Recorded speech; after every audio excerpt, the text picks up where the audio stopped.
Maggie Wilson stumbles upon a secret that will change everything she thought she knew about her family.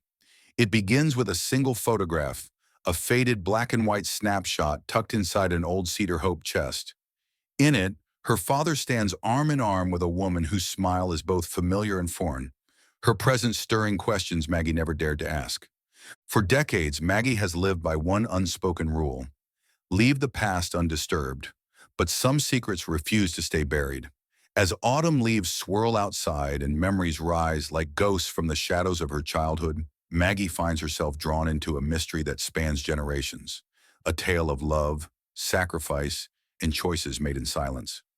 What starts as a simple act of sorting through her late mother's belongings soon becomes a journey into the heart of what it means to belong, to forgive, and to uncover the truth no matter how deeply it's hidden.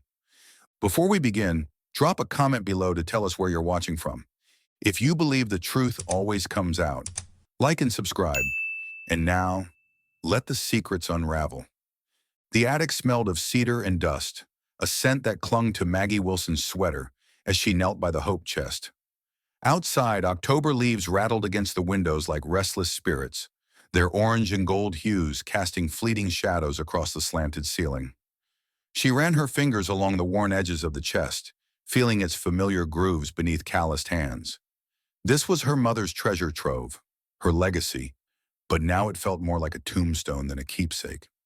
Maggie sighed, brushing stray strands of silver-streaked hair from her face. At 68, she had spent decades avoiding this moment.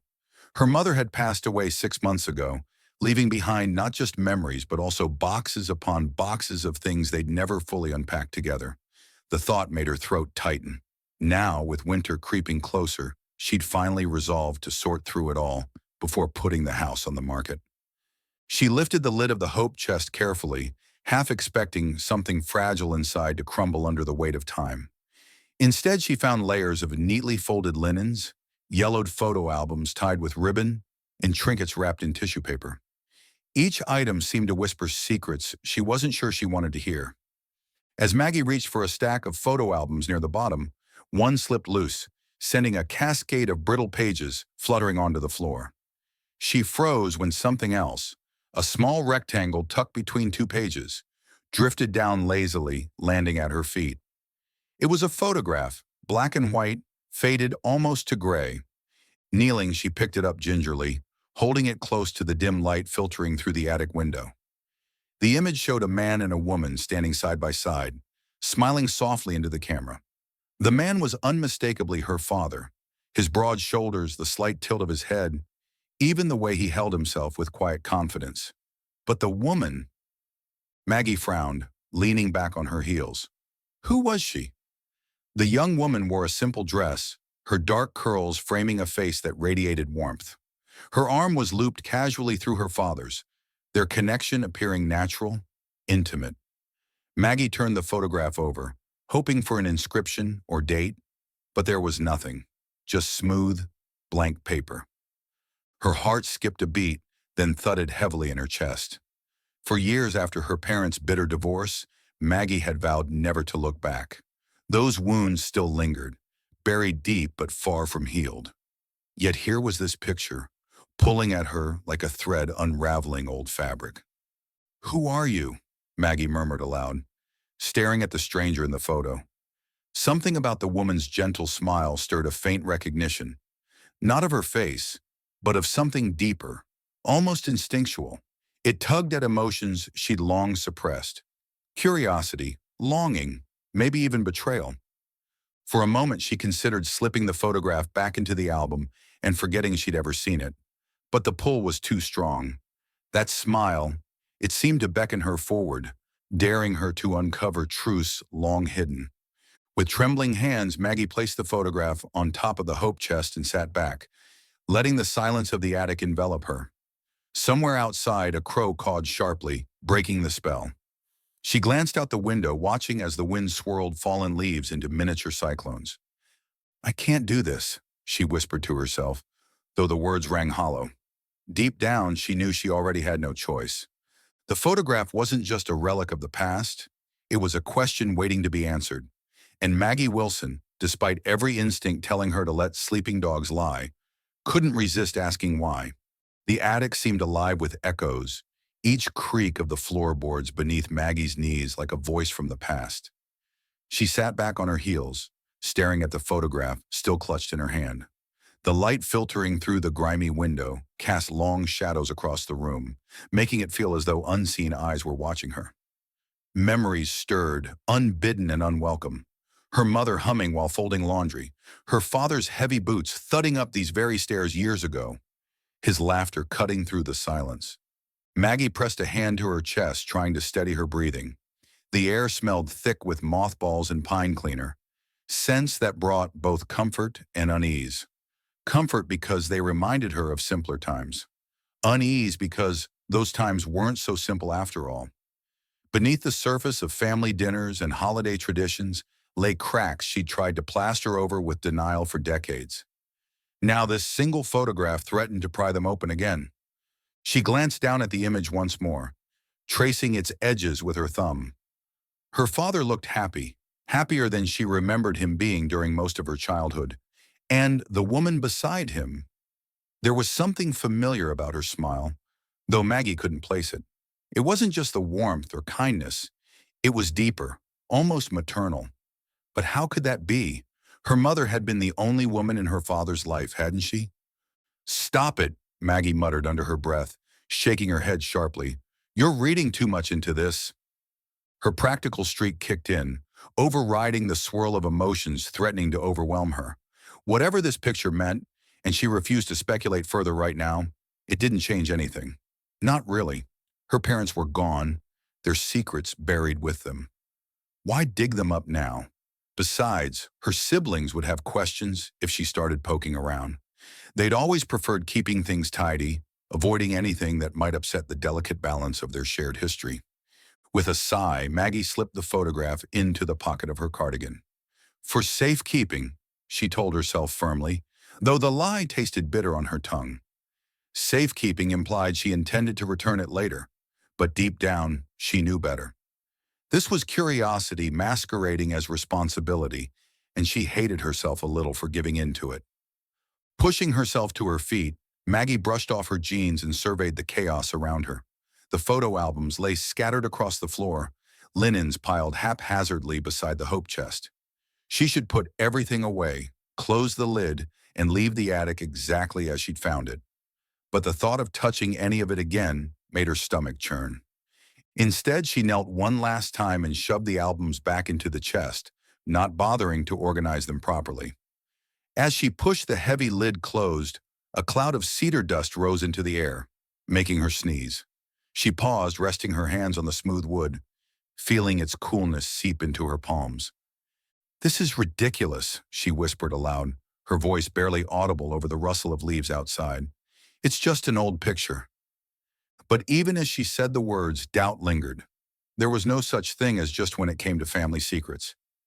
Every unanswered question carried weight, every hidden truth bore consequences. And yet Maggie had spent her entire life sidestepping conflict, smoothing over rough patches, keeping the peace. Rocking the boat now felt unthinkable. Still, as she descended the narrow staircase leading out of the attic, the photograph burned against her side like a brand. She couldn't ignore it entirely. Not yet. But maybe, just maybe, she could delay confronting it until she was ready, until she had no other choice. In the hallway below, sunlight streamed through the stained glass window above the front door, casting kaleidoscopic patterns on the hardwood floor. Maggie paused, taking a moment to breathe deeply. The house felt emptier without her mother's presence, quieter without the hum of daily life. Yet it also felt heavier, weighed down by memories she'd rather forget. She wandered into the kitchen, where the clock above the stove ticked steadily, marking time she couldn't reclaim. Opening a drawer, she pulled out a small envelope and slid the photograph inside before tucking it away in her purse. Out of sight, out of mind, or so she hoped. For now, she told herself, she would focus on the task at hand, sorting through her mother's belongings, preparing the house for sale, moving forward. The photograph could wait. Whatever story it held, whatever answers it promised, they could stay locked away until she gathered the courage to face them. Maggie poured herself a cup of tea and settled into her mother's old rocking chair by the window. Outside, the wind picked up, sending more leaves spiraling to the ground. She sipped her tea slowly, letting the warmth anchor her to the present. But try as she might, her thoughts kept drifting back to the attic, to the hope chest, the photograph, and the ghost of a smile that refused to fade. And somewhere, deep inside, a part of her already knew. This was only the beginning. The aroma of roasted chicken and garlic mashed potatoes filled Elise's cozy suburban kitchen, mingling with the faint scent of lavender candles that lined the windowsill. Maggie sat at the head of the dining table, her usual spot whenever she visited her daughter's home. Sunlight streamed through sheer curtains, casting a soft glow over the polished oak surface laden with steaming dishes, silverware gleaming under the warm light. Elise bustled around the table, adjusting napkins and refilling water glasses with an efficiency that reminded Maggie of herself decades ago. Her son-in-law, Greg, sat across from her, scrolling absently on his phone while their two teenage grandchildren argued good-naturedly about who got the last biscuit. The scene was familiar yet distant, a snapshot of family life that felt both comforting and alien. "Mom," Elise said as she placed the final dish, a bowl of buttery green beans, on the table. "How's everything going with the house? Have you started packing yet?" Maggie hesitated, her fork hovering above her plate. She'd been dreading this question all afternoon. "It's coming along," she replied carefully, taking a bite of chicken to buy herself time. "Slowly." Elise tilted her head, studying her mother with those piercing blue eyes she'd inherited from Maggie herself. "Anything interesting turn up? Old letters or photographs?" Maggie froze for just a fraction of a second before forcing a smile. "Not really. Just the usual stuff. Photo albums, linens, trinkets. Nothing out of the ordinary." Her fingers twitched slightly beneath the table, brushing against the edge of her purse where the envelope containing the mysterious photograph lay hidden. She'd brought it with her today, though she couldn't explain why. Maybe it was guilt or fear that had compelled her to keep it close, as if separating herself from it might somehow make its implications disappear. "You sure?" Elise pressed gently, raising an eyebrow. "I always thought Grandma kept some pretty cool things in that attic." Greg glanced up from his phone, sensing the shift in tone. "Yeah, didn't you say there were boxes of old records up there once? I remember Mom talking about how Dad used to play them when they were kids." Maggie nodded stiffly, grateful for the distraction, but irritated by the persistence. "That's right. Lots of vinyl, mostly jazz. Your grandfather loved his music." She focused intently on cutting another piece of chicken, avoiding Elise's gaze. The truth was, she didn't want to lie outright, not to her daughter, but she couldn't bring herself to share what she'd found either. Not yet. Not until she understood it herself. Elise exchanged a glance with Greg, then leaned forward slightly, her voice softening. "Mom, are you okay? You seem distracted." "I'm fine," Maggie said quickly, perhaps too quickly. "Just tired, I guess. Sorting through everything. It's harder than I expected." Elise frowned, concern etched into the lines around her eyes. Maggie noticed how much older her daughter looked these days. The stress of juggling work, family, and caring for Maggie after her father's passing last year had taken its toll. There was a rift between them now, one born not of anger but of grief and unspoken expectations. Maggie knew she hadn't handled widowhood well, hadn't leaned on anyone enough. And Elise had grown frustrated with her reticence, her insistence on shouldering burdens alone. "Well, if you need help," Elise began, reaching across the table to touch Maggie's hand, "you can always call me. Or Greg. We're here for you." Maggie managed a tight smile, squeezing her daughter's fingers briefly before pulling away. "Thank you, sweetheart. I appreciate that." But the words felt hollow even as she spoke them. Asking for help wasn't part of her nature. It never had been. And though she loved her daughter dearly, she couldn't shake the feeling that leaning on Elise would only deepen the cracks already forming between them. The conversation drifted to lighter topics after that. School projects, upcoming holidays, plans for Thanksgiving. But Maggie remained quiet, picking at her food without really tasting it. The photograph weighed heavily in her mind, its presence like a shadow lurking at the edges of her thoughts. What would Elise think if she knew? Would she understand Maggie's hesitation? Or would she push harder, demanding answers Maggie wasn't ready to give?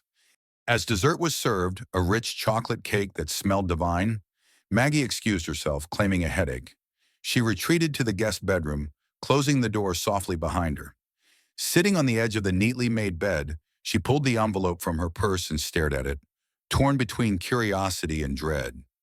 Why had her father been smiling so warmly at that woman? Who was she? And why had Maggie never seen her before? These questions buzzed relentlessly in her mind, gnawing at her resolve to leave the past buried. And yet, as she slipped the photograph back into her purse, she knew one thing for certain. Whatever secrets it held, they wouldn't stay hidden forever. The attic called to Maggie again the next morning, its pull stronger now that she'd spent a restless night replaying Elise's probing questions in her mind. By sunrise, she was back upstairs, the hope chest open once more, its contents spread across the dusty floor. This time, though, her hands moved with purpose. She wasn't just tidying or sorting, she was searching. Her fingers brushed against something stiff and unfamiliar, tucked beneath a stack of embroidered handkerchiefs. Pulling it free, she found an old leather journal, its cover cracked and faded from years of use. It was her mother's handwriting on the first page, a name scrawled in neat cursive, Margaret Wilson. Beneath it, a date, 1967. Maggie exhaled sharply, running her thumb over the worn edges. Her mother had kept journals for as long as Maggie could remember, filling them with recipes, grocery lists, and occasional musings about life. But this one seemed different. There was a weight to it, as if it carried secrets too heavy for casual entries. She flipped through the pages slowly, careful not to tear the brittle paper. Most of it was mundane. Notes about church events, reminders to call the plumber, sketches of flower arrangements. But then, near the middle, she stopped. A single line stood out, penciled faintly in the margin. Remember Elmwood Fair, summer '68. Maggie's breath caught. The Elmwood Fair. She remembered it well, or thought she did. That summer when she was 18, her parents had celebrated their 10th wedding anniversary there. They'd rented a small cabin outside town, spending the weekend riding Ferris wheels, eating funnel cakes, and dancing under strings of fairy lights. At least, that's what she'd always believed. Her father had been unusually cheerful that weekend, laughing loudly at the corny jokes told by the carnival barkers, his arm draped loosely around her mother's shoulders. Maggie had rolled her eyes at their antics back then, embarrassed by their public displays of affection. Now looking back, she wondered if his cheerfulness hadn't been for her mother's sake after all. She stared at the penciled note again, tracing the words with her fingertip.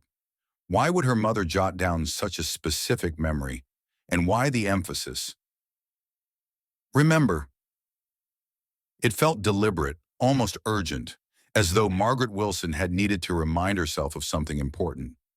A shiver ran down Maggie's spine as realization dawned. The photograph, the one of her father with the mysterious woman, had no date, but judging by their clothing and hairstyles, it had to be from the late 1960s. Could it have been taken at the Elmwood Fair? Her pulse quickened as she pulled the photograph from her pocket and held it up beside the journal. The connection was undeniable. Both pieces pointed to the same place, the same time. Whatever secret lay hidden in her family's past, it began there, at the fairgrounds where laughter echoed and cotton candy melted on sticky fingers. Maggie sank back onto her heels, clutching the journal and photograph together. A pang of curiosity twisted in her chest, sharp and insistent. For decades, she'd clung to the story of her parents' marriage as she'd been told it.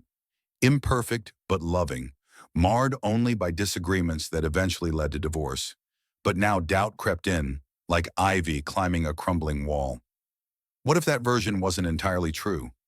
What if the fair represented something far more complicated than a simple anniversary celebration?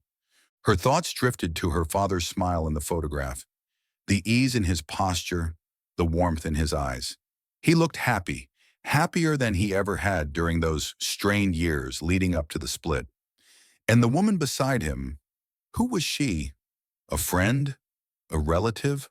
Or something else entirely? Maggie shook her head, trying to shake off the unease settling in her stomach. "You're jumping to conclusions," she muttered aloud.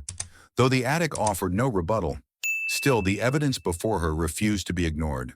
The journal entry and the photograph belonged together. They had to.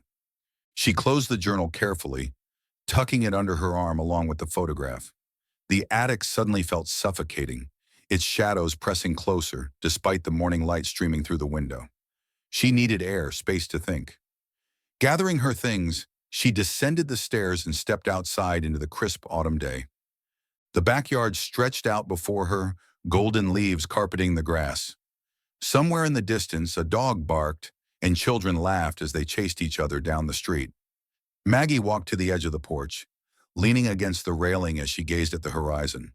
The photograph burned in her pocket once more, its presence impossible to ignore. Elmwood Fair, summer 1968, two fragments of the past, waiting to be pieced together. Maggie knew she couldn't leave them untouched. Not anymore.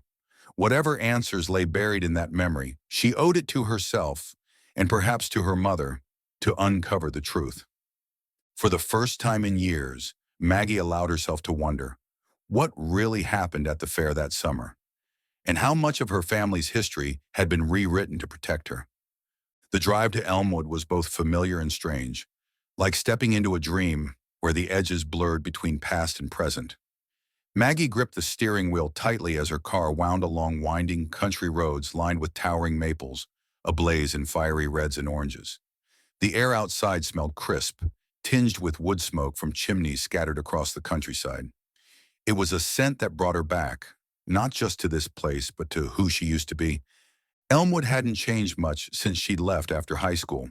The town square still boasted its vintage storefronts, their awnings faded but charmingly intact. A diner she remembered fondly sat on the corner, its neon sign flickering faintly above the door.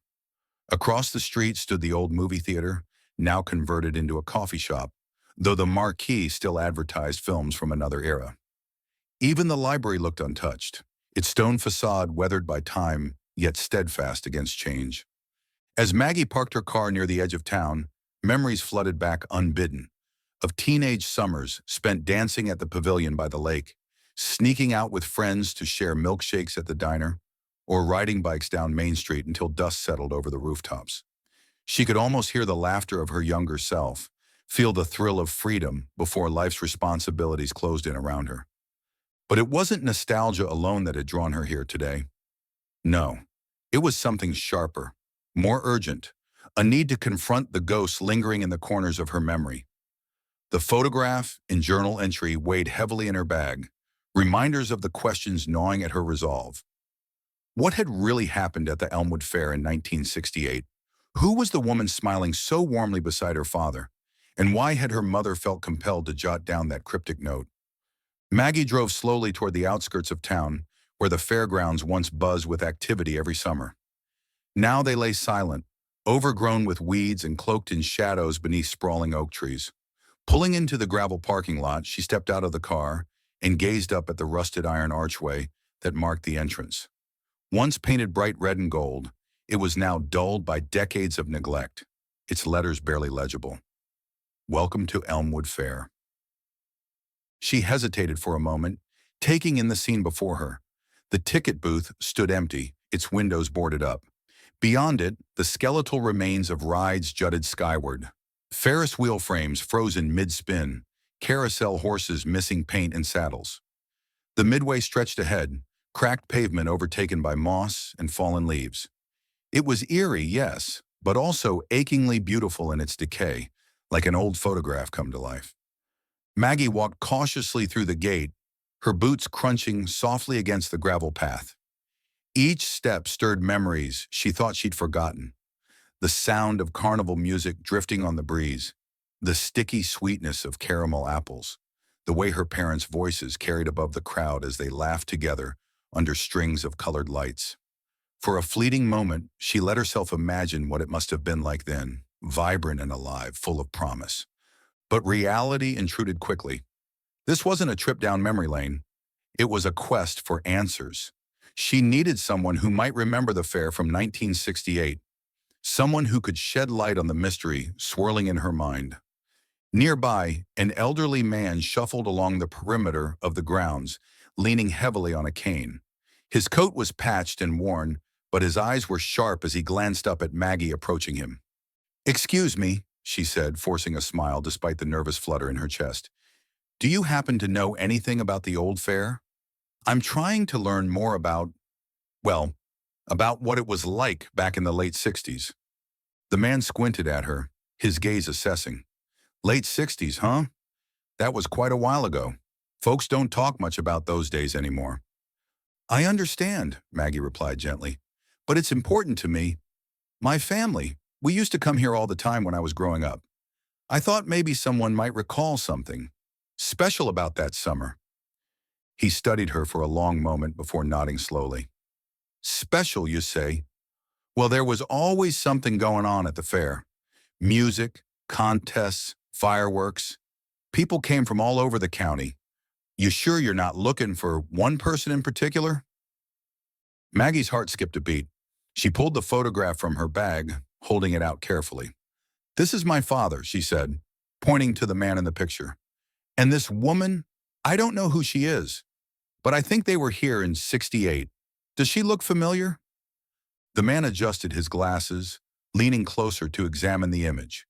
After a pause, he shook his head.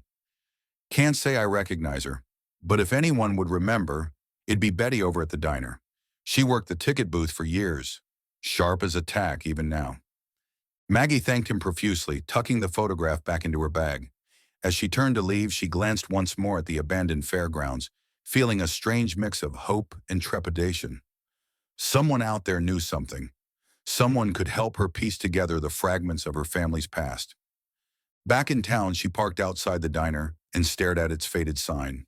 Inside, the smell of grease and coffee greeted her, mingling with the low murmur of conversation. Taking a deep breath, Maggie pushed open the door and stepped inside, ready to face whatever secrets awaited her. The diner's bell jingled softly as Maggie pushed open the door, its cheerful sound at odds with the knot of nerves tightening in her stomach. Inside, the air was warm and heavy with the mingling scents of fried onions, coffee, and freshly baked pie. Red vinyl booths lined the walls, their surfaces cracked but clean, while a jukebox in the corner played a faint melody from another era. A few patrons sat scattered around the room, retirees nursing cups of coffee, a young mother feeding her toddler fries. But Maggie's eyes immediately sought out the counter. Behind it stood Betty, the woman the elderly man at the fairgrounds had mentioned. She was petite, with silver hair pulled back into a tidy bun and glasses perched on the tip of her nose. Her movements were brisk as she refilled mugs and scribbled orders onto a notepad, but there was kindness in her smile when she glanced up at customers. Maggie approached hesitantly, clutching her bag tightly. "Excuse me, are you Betty?" The woman nodded, setting down her coffee pot. "That's me. What can I get for you?" "I'm Maggie Wilson," she began, offering a tentative smile. "I don't know if you remember me. I grew up here in Elmwood." Betty tilted her head, studying Maggie for a moment before recognition dawned. "Of course. Margaret's daughter, right? You used to come in here with your folks sometimes. Sit anywhere you'd like. I'll bring you some coffee." Relieved by the warmth in Betty's tone, Maggie slid into a booth near the window. As promised, Betty brought over a steaming mug moments later, along with a slice of apple pie that smelled heavenly. "So," Betty said, leaning against the table, "what brings you back to town after all these years?" Maggie hesitated, unsure how much to reveal. Before she could answer, however, a voice called out from across the room. "Well, well, if it isn't little Maggie Wilson." Turning, Maggie saw a familiar figure approaching, a tall, spry woman with curly white hair and bright green eyes framed by cat-eye glasses. It took only a second for recognition to hit. Barbara "Bobby" Crane, Elmwood's unofficial historian and one of her mother's closest friends during their Sunday school days. "Bobby!" Maggie exclaimed, rising to greet her. They hugged warmly, the years melting away in an instant. Bobby had been a fixture in Maggie's childhood, always armed with a kind word or a peppermint candy tucked into her purse. Now, decades later, she seemed unchanged except for the lines etched around her eyes and mouth. "What are you doing back in town?" Bobby asked, sliding into the booth beside Maggie. And why haven't you come to see me yet? I'm sorry, Maggie said sheepishly. I just got into town this morning. Actually, she hesitated, glancing at Betty, who gave an encouraging nod. I'm trying to learn more about something that happened here in 1968, at the fair. Bobby's eyebrows shot up. The fair? Oh, honey, nobody knows more about that than me. Let's start with what you're looking for. Taking a deep breath, Maggie pulled out the photograph and slid it across the table. Do you recognize either of these people? The man is my father, John Wilson, but I don't know who the woman is, or why they were together. Bobby adjusted her glasses and studied the image closely. After a long pause, she let out a low whistle. Well, I'll be. That's Alice Munro. Alice Munro, Maggie repeated, her pulse quickening. Who was she? Alice taught third grade at Elmwood Elementary, Bobby explained. She moved here from Boston in '67 and worked the ticket booth at the fair that summer. Sweet girl, quiet, kept to herself mostly. But everyone liked her. Maggie's mind raced. A school teacher, young, new to town. Why would her father have been so close to her? And why hadn't her mother ever mentioned her? Before she could ask more, Bobby reached into her oversized tote bag and pulled out a folder stuffed with newspaper clippings and photographs. Flipping through them, she stopped at a yellowed article from the Elmwood Gazette.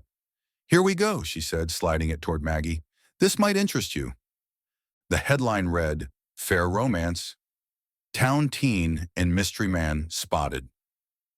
Beneath it was a grainy black and white photo taken at the fairgrounds. In the foreground stood a young woman, Alice Munro unmistakably, with her back turned slightly as she laughed at something off camera. Beside her, a man leaned casually against a railing, his face blurred beyond recognition. Maggie's breath caught. Is that my father? Bobby shrugged. Could be. Whoever he is, the photographer didn't manage to capture his face clearly. But look at her expression. It's clear they were close. Maggie stared at the clipping, her thoughts spinning.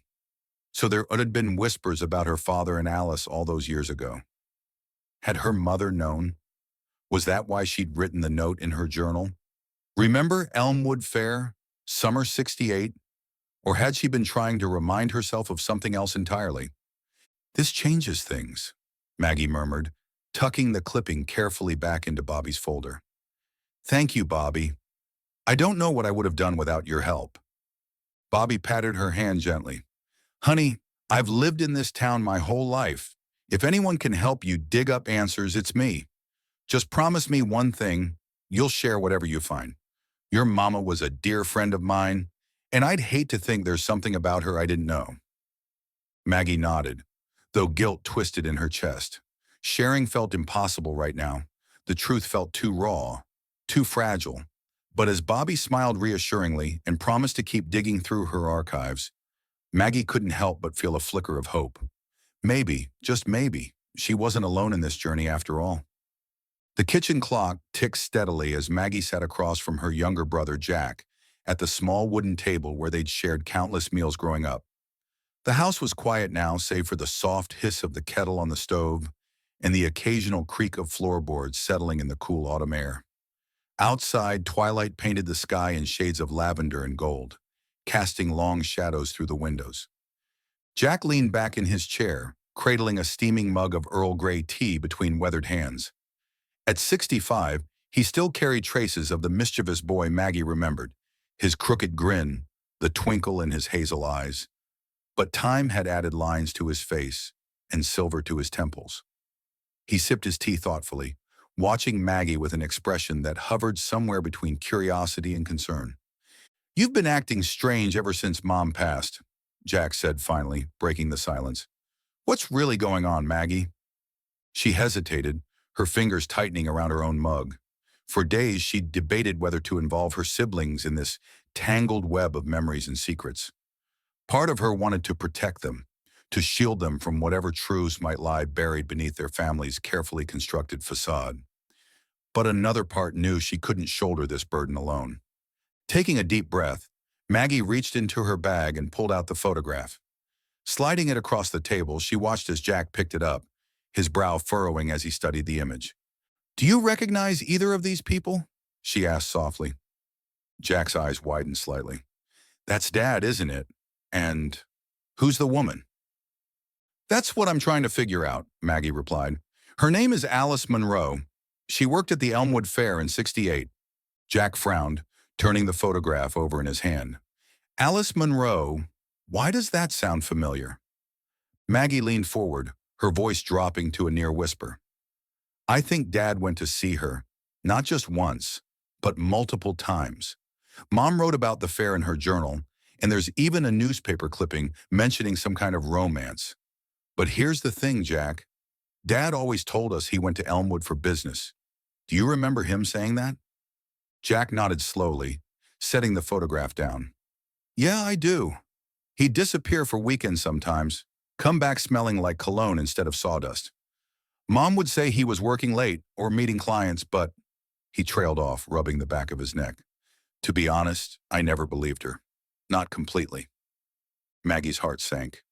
You didn't? No, Jack sighed, staring into his tea as if searching for answers in its depths. Look, Maggie, I was young, but not blind. There were fights, lots of them, late-night arguments behind closed doors. Once I heard Mom accuse him of being reckless, of risking everything for someone else.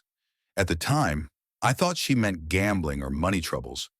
But now, he glanced at the photograph again, his jaw tightening. Maybe it wasn't just business after all. A chill ran down Maggie's spine. What are you saying, Jack? He hesitated, choosing his words carefully. I don't know for sure, but Dad had a soft spot for people in trouble. He always did. If Alice Monroe needed help, if she was in danger, it wouldn't surprise me if he stepped in, even if it meant keeping secrets from Mom. Maggie felt her stomach twist. The pieces were starting to fit together, but the picture they formed was jagged and unsettling. Her father, the man she'd idolized as a child, hadn't just been visiting Elmwood for work or pleasure. He'd been involved in something deeper, riskier, something personal. But why keep it hidden? She whispered, more to herself than to Jack. Why let us believe it was nothing more than business trips? Because Mom wouldn't have understood, Jack said bluntly. Hell, we wouldn't have understood. Back then, things like that, you helped quietly, kept your head down, especially if it meant protecting someone. Maggie nodded numbly, though the weight of his words pressed heavily on her chest. Protecting someone, risking everything. These weren't the actions of a distant, dispassionate businessman. They were the choices of a man driven by compassion, loyalty, maybe even love. And yet they also hinted at betrayal, at sacrifices made at the cost of his own family. For a long moment, neither of them spoke. The ticking of the clock filled the silence, each second stretching longer than the last. Finally, Maggie broke the quiet. What do you think happened to Alice? She asked, her voice barely audible. Jack shook his head. I don't know. Maybe she left town. Maybe something worse. All I can tell you is that Dad came home different after those trips. Quieter, like he was carrying something heavy. Maggie stared at the photograph again, tracing the edge with her thumb. Alice's smile seemed softer now, tinged with sadness rather than joy. Whatever role she'd played in their father's life, it had left its mark, not just on him, but on their entire family. As the room grew darker and the tea cooled in their mugs, Maggie realized one thing for certain. Uncovering the truth about her father and Alice Monroe wouldn't be easy. It would mean confronting not only the past, but also the fragile bonds of trust and memory that held her family together. Yet as painful as it might be, she couldn't turn away now. The photograph wasn't just a relic of history, it was a key to understanding who her father truly was, and perhaps who they all were as well. The Elmwood Public Library was a modest brick building tucked between a bakery and a hardware store on Main Street. Its windows were framed with flower boxes bursting with chrysanthemums, their vibrant oranges and yellows brightening the otherwise muted autumn palette. Inside, the air smelled faintly of old books and polished wood, and the quiet hum of activity filled the space. Pages turning, keyboards clicking, whispers exchanged over reference desks. Maggie stood just inside the doorway, clutching her bag tightly as she scanned the room. Her palms were damp, her heart pounding in her chest. After days of piecing together fragments of clues, she had finally tracked down Alice Munro, or rather, Alice Harding, as she was now known. According to Bobby's research, Alice had moved back to Elmwood years ago after retiring from teaching and now volunteered at the library. It hadn't been easy finding her. Decades had passed since that summer at the fair, and Alice had lived quietly, leaving barely a trace in public records. But Maggie's determination had paid off. Now standing here, she felt both exhilarated and terrified. What would Alice say? Would she even remember John Wilson, the man who had once helped her through what must have been one of the darkest times of her life? Her eyes landed on a woman sitting behind the circulation desk, arranging books into neat stacks. She was older now, of course, her dark curls replaced by silver waves. But there was no mistaking the warmth in her smile or the kindness in her gaze. This was Alice. Taking a deep breath, Maggie approached the desk.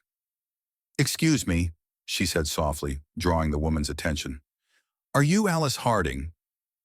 Alice looked up, her expression curious but welcoming. "Yes, that's me. Can I help you with something?" Maggie hesitated, unsure how to begin. She pulled the photograph from her bag and held it out tentatively. "I think you might know my father.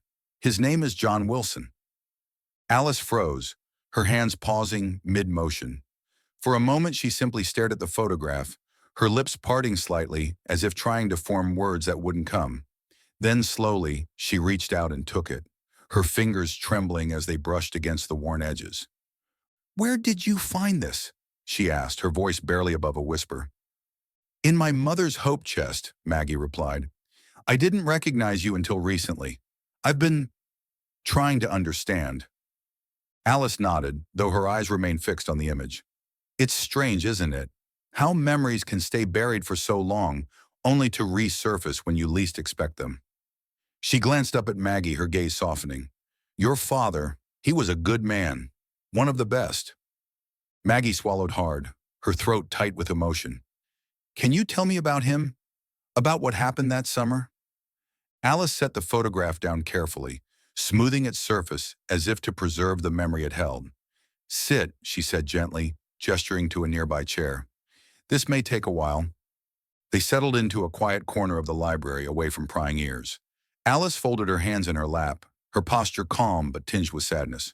"I came to Elmwood in '67, fresh out of college and eager to start my teaching career. But things didn't go as planned. By the time the fair rolled around in '68, I was pregnant and completely alone."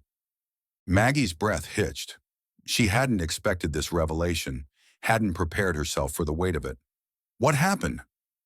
"The baby's father, a traveling salesman I'd met briefly during the spring, promised he'd come back for me after the fair.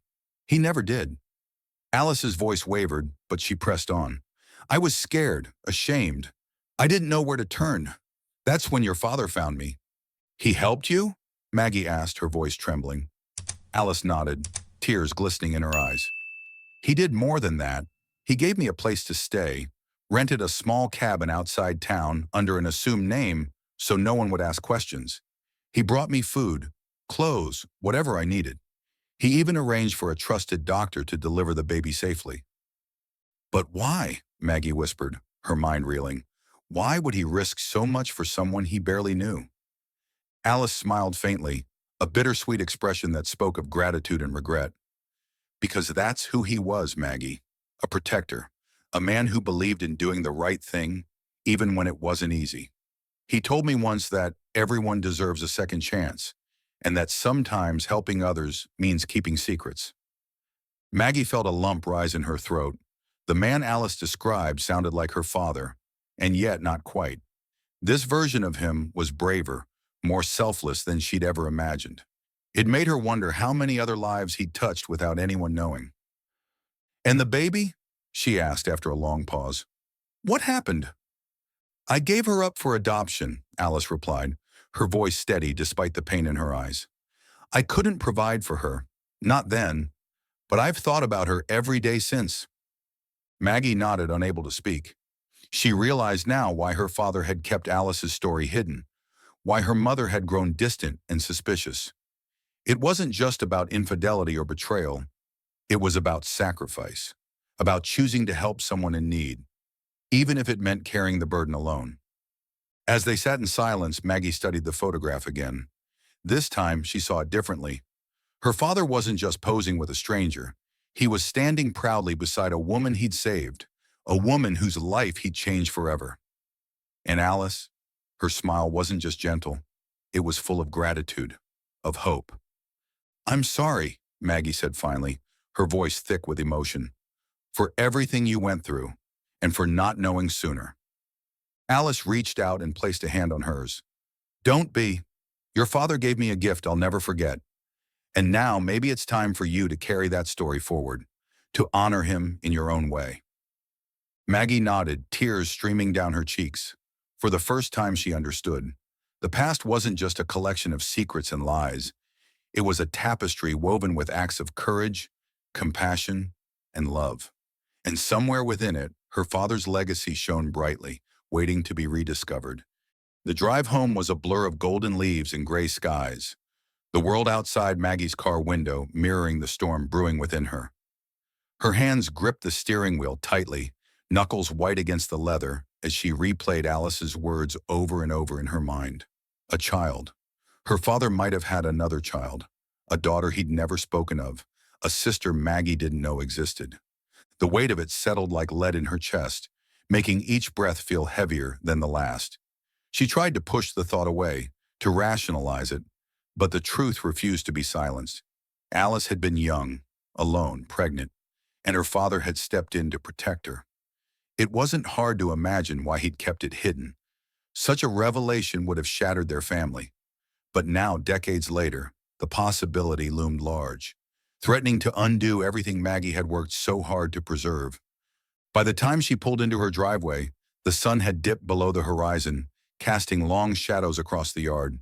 The house felt eerily quiet as she stepped inside, the familiar creak of the floorboards doing little to comfort her.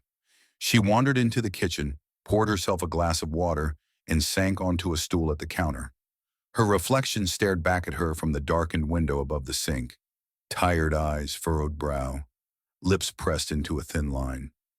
How could she tell Jack, or Elise? They'd trusted her to keep the family intact after their mother's death, to hold them together through grief and uncertainty. What would they think if she revealed this secret? Would they see their father differently, as someone who had betrayed not just their mother, but all of them? Or worse, would they turn on each other, fracturing the fragile bonds that remained? Maggie buried her face in her hands, letting out a shaky sigh. She couldn't do it, not yet, not without knowing the full story. Her thoughts drifted to Alice, sitting quietly in the library, her smile tinged with both gratitude and sorrow. How many nights had she lain awake, wondering about the baby she'd given up, wondering if anyone ever told her daughter the truth about where she came from?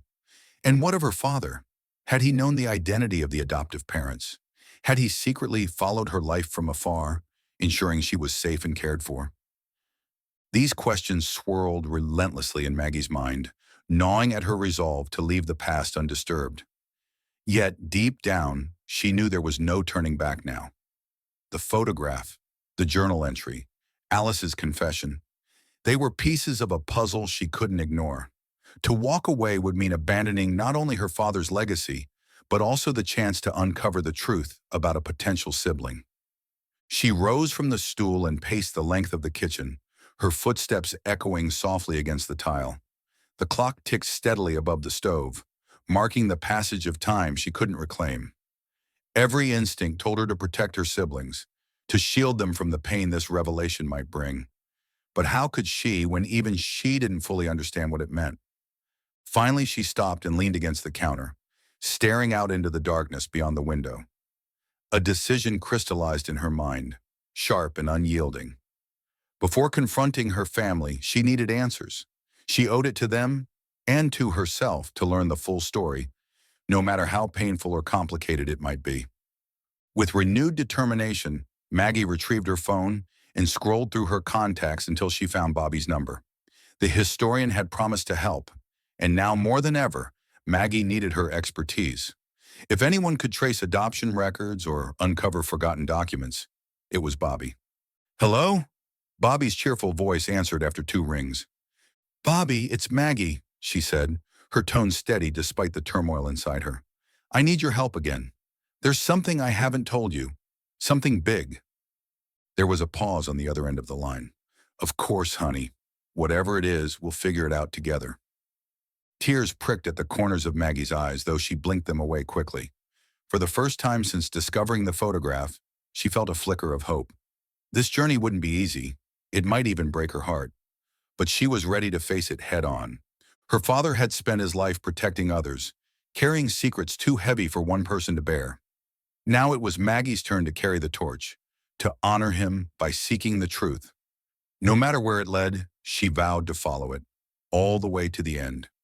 The attic of Alice's childhood home smelled faintly of cedar and dust, much like Maggie's own attic had weeks earlier.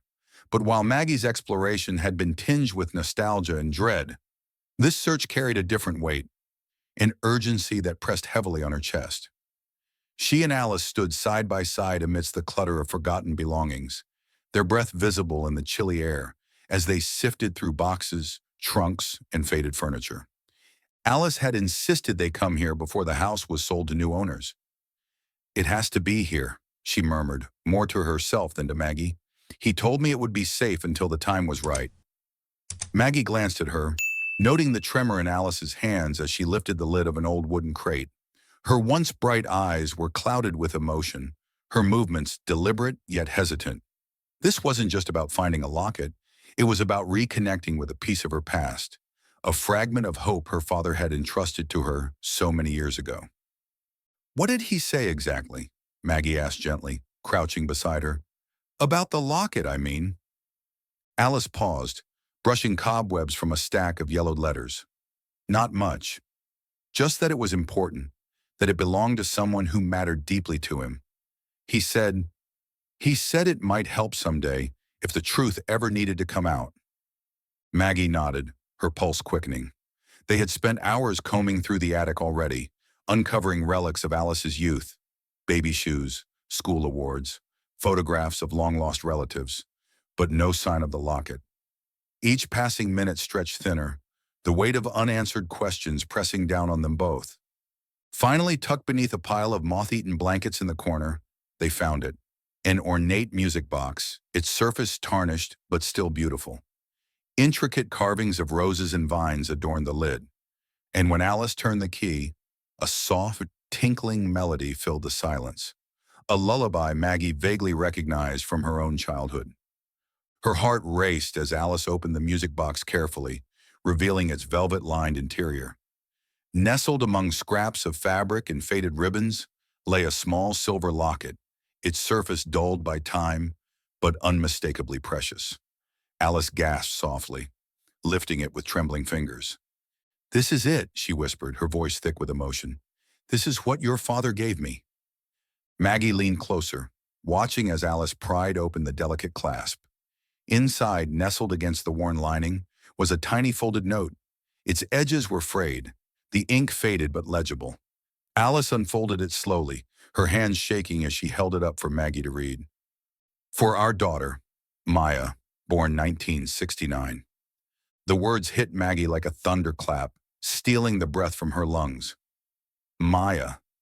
A name she'd never heard before, yet one that now felt achingly familiar. Her father's handwriting was unmistakable, the same neat script she remembered from birthday cards and grocery lists. This wasn't just a keepsake, it was proof. Proof that the baby Alice had given up all those years ago had a name, and perhaps a life intertwined with theirs in ways none of them could have imagined. Tears spilled down Alice's cheeks as she clutched the locket to her chest. "Maya," she repeated, the name rolling off her tongue like a prayer. "I always wondered, but I never let myself hope." Maggie reached out, placing a hand on Alice's shoulder. Her throat tightened as she struggled to find words. "We'll find her," she said finally, her voice steady despite the storm raging inside her. "Whatever it takes, we'll find her." For a moment, neither of them spoke. The attic seemed to hold its breath, the shadows lengthening as the sun dipped lower in the sky. Outside, leaves rustled in the wind, their whispers blending with the fading notes of the music box.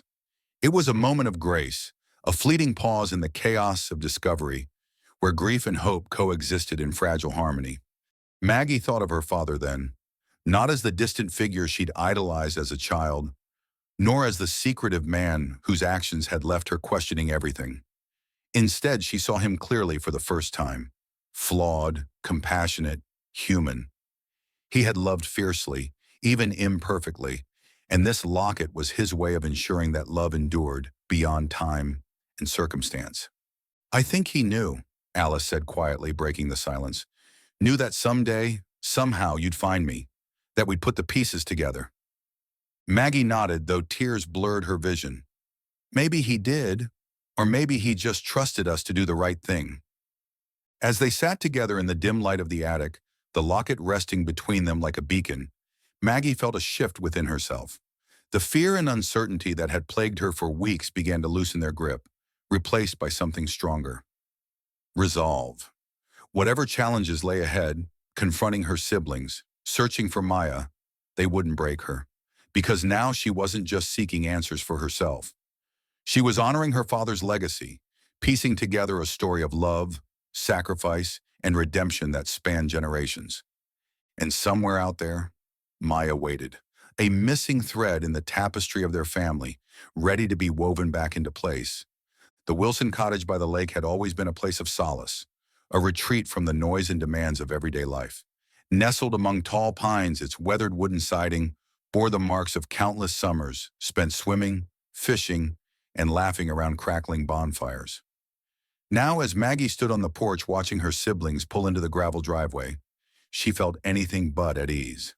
The air was heavy with anticipation, the kind that precedes storms. Jack stepped out of his car first, stretching his arms above his head as he glanced around the property. Been a while since we've all been here, he said, his voice carrying across the crisp autumn air. Feels different. Elise followed close behind, balancing a casserole dish in one hand and a tote bag in the other. Her sharp eyes immediately landed on Maggie, narrowing slightly as if sensing something was amiss. What's this about, Mom? You sounded urgent on the phone. Maggie forced a smile, though it didn't reach her eyes. Let's go inside. I'll explain everything. The three of them settled into the cozy living room, its mismatched furniture arranged around a stone fireplace that hadn't seen flames in years. Maggie lit a few candles to chase away the late afternoon shadows, their flickering light casting warm glows over the worn rugs and faded curtains.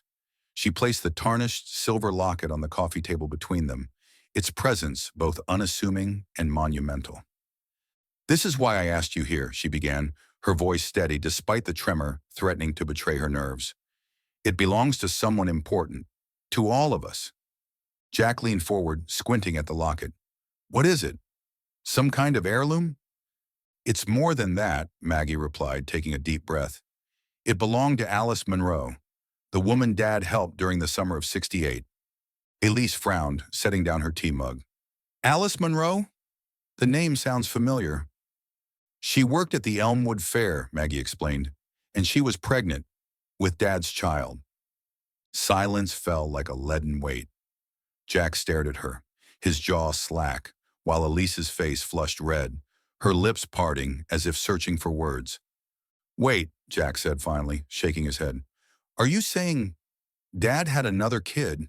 Another family? Maggie nodded, her heart pounding. Not exactly. He didn't abandon us. Or Mom. He helped Alice when no one else would. She gave the baby up for adoption, but Dad made sure she had this locket. Inside, she paused, opening the delicate clasp and unfolding the tiny note. Inside, there's a message. For our daughter, Maya, born 1969. Elise gasped, her hands flying to cover her mouth. Maya, she whispered, the name foreign yet achingly poignant. We have a sister. Tears welled in Maggie's eyes as she watched her siblings process the revelation. Jack ran a hand through his graying hair, his expression a mixture of disbelief and sorrow. How could he keep this from us? He asked, his voice rough with emotion. All these years, how could he carry that secret alone? He did it to protect everyone, Maggie said softly. Mom, Alice, even Maya. Back then, people didn't talk about things like this.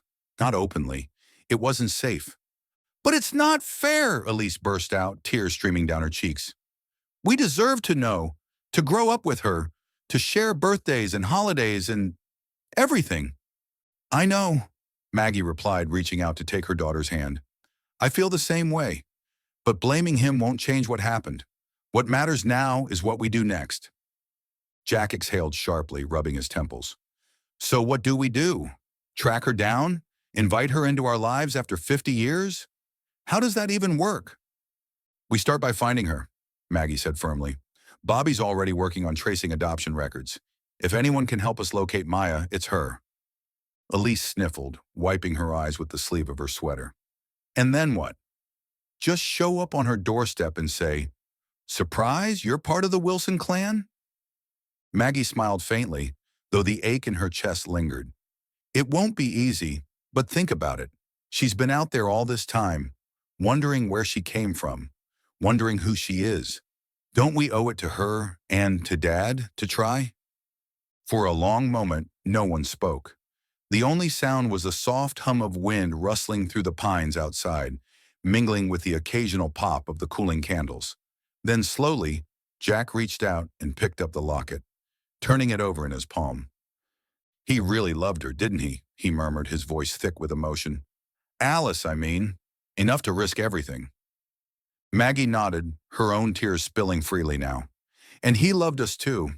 That's why he kept it hidden, because he thought it was the only way to protect us. Elise wiped her eyes again, her breathing steadying as she looked at the locket. Maybe this doesn't have to be a burden, she said hesitantly. Maybe it's a gift, a chance to bring someone home. The words hung in the air, fragile yet hopeful. Maggie felt a lump rise in her throat as she realized the truth in them. This revelation wasn't just a reckoning, it was an opportunity to honor their father's legacy, to heal old wounds, and to welcome a new chapter into their lives. As twilight descended over the lake, painting the water in hues of gold and purple, the three of them sat together in silence, the locket resting between them like a promise. For the first time in days, or perhaps years, Maggie felt a sense of peace. They weren't just a family fractured by secrets anymore. They were a family ready to embrace whatever came next, even if it meant redefining who they were. And somewhere out there, Maya waited, a missing piece of their story, waiting to be found. The gravel driveway crunched under the tires of Alice's car as it pulled up to the cottage late that afternoon. Maggie stood on the porch, her heart pounding in rhythm with the sound of footsteps approaching from inside. Jack and Elise flanked her, their expressions a mix of anticipation and nervousness. The air smelled faintly of pine and wood smoke, the lake shimmering beyond the trees like molten glass beneath the fading sunlight. When the car doors opened, time seemed to slow.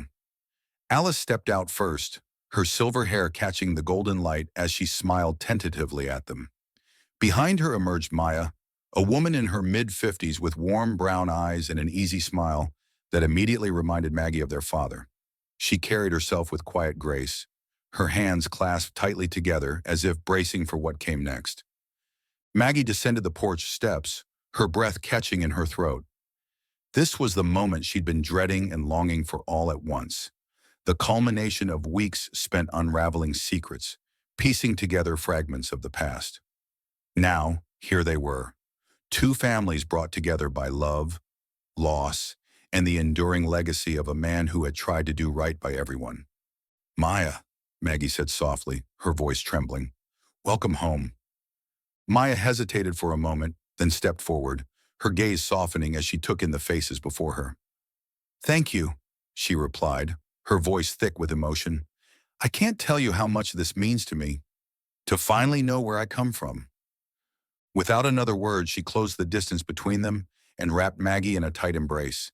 It was instinctive, natural, as though years of separation melted away in an instant. Maggie hugged her back fiercely, tears streaming down her cheeks as she whispered, You've always been part of us. We just didn't know it yet. Elise watched from the porch, her arms crossed tightly over her chest. But when Maya turned to greet her, extending a hand hesitantly, something shifted in Elise's expression. Her defenses softened, and she reached out instead to pull Maya into a hug. We're glad you're here, Elise murmured, her voice breaking slightly. Really glad. Jack hung back initially, his usual stoicism masking the whirlwind of emotions beneath the surface. But when Maya approached him, offering a tentative smile, he surprised even himself by pulling her into a bear hug. "About time we met you," he said gruffly, though his eyes glistened with unshed tears. Dad would have been proud. Alice lingered near the car, watching the scene unfold with a mixture of relief and awe. When Maggie finally turned to her, she held out a hand in invitation. "Come inside," Maggie said gently. "There's someone else waiting to meet you, too." Inside the cottage, the living room felt warmer than ever, the candles casting flickering shadows across the walls. The old turntable sat on a side table near the fireplace, its needle poised above a dusty vinyl record. Jack had insisted on playing one of their father's favorites, a classical piece featuring soaring violins and mournful cellos, and now the crackling notes filled the space, weaving through the silence like a thread connecting past and present. Maya settled onto the couch beside Maggie, her hands clasped tightly around a mug of tea. "I wasn't sure what to expect," she admitted, glancing around at the faces surrounding her. "But this feels right, like coming home." "It is home," Elise said firmly, sitting cross-legged on the floor nearby. "You're family now, whether you like it or not." A ripple of laughter passed through the group, easing some of the lingering tension. For the first time in days, Maggie felt the weight lifting, not disappearing entirely, but becoming lighter, more bearable. They weren't just piecing together their father's story. They were building something new, something whole. As the music played, Jack leaned back in his chair, his eyes closing briefly as he listened to the familiar strains.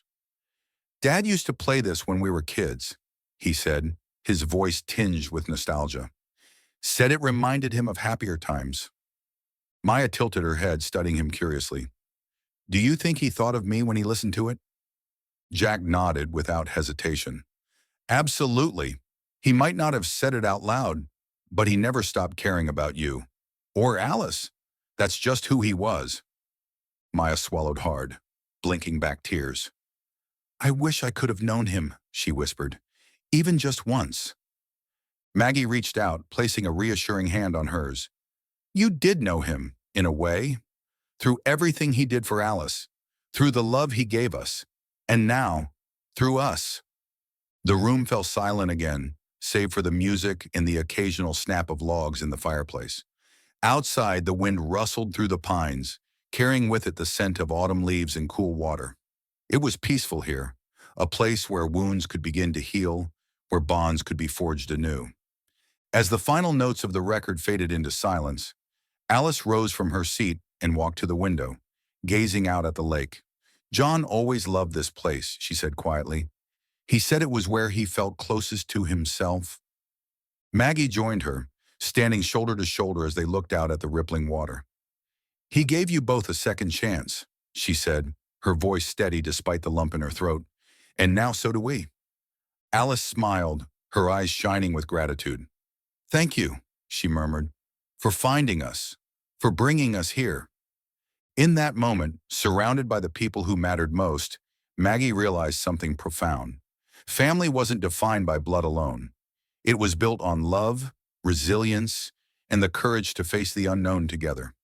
Whatever challenges lay ahead, they would face them as one, not as separate branches of a tree, but as roots intertwined beneath the soil, holding each other steady. And as the sun dipped below the horizon, painting the sky in shades of amber and rose, Maggie knew they were exactly where they were meant to be. 6 months had passed since the day everything changed, and yet it felt like both a lifetime ago and yesterday. Maggie stood in her cozy living room, sunlight streaming through the windows to bathe the space in warm, golden light. Her hands trembled slightly as she adjusted the newly framed photograph on the mantel, a crisp, restored version of the faded black and white snapshot that had started it all. The restoration process had been meticulous, almost reverent. A local photographer in Elmwood had carefully digitized the original image, enhancing its details until every line and shadow came alive again. Now the photograph gleamed with clarity, her father's proud smile, Alice's gentle expression, the faint glimmer of connection between them. It wasn't just a relic of the past anymore. It was a bridge to the present, a testament to the courage and compassion that had shaped their family story. Surrounding the photograph were other frames, each one capturing moments from the months since Maya's arrival. There was a candid shot of Jack teaching Maya how to cast a fishing line at the lake, their laughter frozen mid-motion. Beside it hung a photo of Elise and Maya baking cookies in the kitchen, flour dusting their aprons and smiles lighting up their faces. Another showed Alice sitting on the porch swing with Maggie, their heads bowed together in quiet conversation as autumn leaves swirled around them. But the centerpiece, the heart of it all, was a vibrant color photograph taken just weeks earlier at the Elmwood Fair's modern-day reunion. The fairgrounds had been revitalized, its rides repainted, and booths bustling with life once more. Maggie, Jack, Elise, Alice, and Maya stood together in front of the Ferris wheel, arms linked, grins wide enough to rival the summer sun overhead. Behind them, strings of fairy lights twinkled against the twilight sky, casting a soft glow over the scene. Maggie stepped back, tilting her head as she studied the arrangement. The mantle wasn't just a display, it was a mosaic of their journey, a celebration of resilience and rediscovery. Each frame told a piece of the story, the secrets unearthed, the bonds forged, the love that transcended time and circumstance. Her gaze lingered longest on the restored photograph. "You did good, Dad," she murmured aloud, tracing the edge of the frame with her finger. "Better than any of us realized." She thought about him often now, not as the distant figure she'd once idolized or the enigma whose actions had left her questioning everything, but as a man who had loved deeply, even imperfectly. He hadn't been perfect, but he had been human, and perhaps that was enough. A knock at the door pulled her from her thoughts. Opening it, she found Maya standing on the porch, bundled in a scarf and coat despite the mild spring air. "Hey," Maya said with a sheepish smile. "I hope I'm not interrupting anything important." "Never," Maggie replied, stepping aside to let her in. "What brings you here?" Maya held up a small bundle wrapped in brown paper. "I brought something for you. Well, for all of us." Curious, Maggie followed her into the living room, where Maya unwrapped the package carefully. Inside was a handmade quilt, its squares pieced together from fabric scraps collected over decades. Some patches were bright and bold, others faded and worn, but each one carried a memory. One square featured a snippet of an old dress Alice had worn to the fair. Another bore a scrap of John Wilson's plaid shirt. Even Maggie recognized a few pieces from her mother's sewing projects. "This is incredible," Maggie breathed, running her fingers lightly over the intricate stitching. "Did you make this?" Maya nodded, her cheeks flushing with pride. "Alice helped me with some of it. We wanted to create something that would tie everything together. Our stories, our histories, something we could pass down." Tears welled in Maggie's eyes as she hugged the quilt to her chest. It was more than just fabric and thread. It was a symbol of everything they'd overcome, everything they'd built together. For so long, their family had been fractured by secrets and unanswered questions. Now they were whole. "Thank you," Maggie said softly, her voice thick with emotion. "This means more than I can say." Maya smiled, reaching out to squeeze her hand. "We're just getting started, you know. There's still so much to learn about each other, so many memories left to make." Maggie nodded, feeling a sense of peace settle over her. The road ahead wouldn't always be easy. They were still learning how to navigate their expanded family, still figuring out what it meant to carry forward their father's legacy. But for the first time in years, she felt hopeful. They weren't just survivors of the past, they were creators of the future. As they sat together on the couch, the quilt draped across their laps and the restored photograph watching over them from the mantel, Maggie allowed herself to dream. She imagined summers spent at the lake, holidays filled with laughter, and quiet evenings sharing stories under the stars. Whatever challenges lay ahead, they would face them together, as a family renewed. Outside, the wind rustled through the budding trees, carrying with it the promise of new beginnings. And inside, surrounded by the people she loved most, Maggie knew they were exactly where they belonged. Maggie sat alone for a moment after Maya left, the house quiet except for the faint ticking of the clock on the wall. The restored photograph on the mantel gleamed in the soft light, its clarity a testament to how far they'd come. But as much as she cherished the new version, there was something about the original, faded, worn, and imperfect, that still tugged at her heart. She retrieved the tiny silver locket from the side table where it had rested since their meeting with Maya months ago. Opening it carefully, she unfolded the delicate note inside one last time. For our daughter, Maya, born 1969. The words were simple, yet they carried the weight of a lifetime. Her father's handwriting was steady, his love evident in every stroke of the pen. With trembling hands, Maggie took the original photograph, the one that had started this journey, and slipped it into the locket, nestling it beside the note. It fit perfectly, as if it had always belonged there. Closing the clasp, she held the locket tightly in her palm, feeling its cool metal press against her skin. For so long, this photograph had been a mystery, a burden, a key to secrets she wasn't sure she wanted to unlock. Now it was none of those things. It was a reminder, not of betrayal or loss, but of love, of her father's quiet courage, Alice's resilience, and the unbreakable bonds that tied them all together.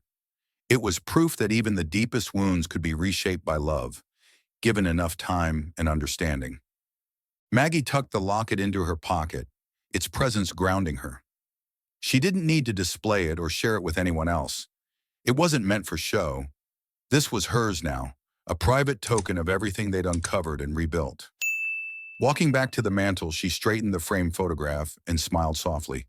The faces in the picture seemed to smile back, as though her father and Alice knew their story had finally found its happy ending. Outside, the wind whispered through the trees, carrying with it the promise of spring, a season of renewal, growth, and endless possibilities. And as Maggie stood there, surrounded by the echoes of laughter and the warmth of family, she felt lighter than she had in years. The past hadn't vanished, it never would, but it no longer controlled her. Instead, it lived in the locket, a small, precious keepsake that reminded her of how far they'd come, how love, no matter how hidden or complicated, had the power to heal even the oldest wounds.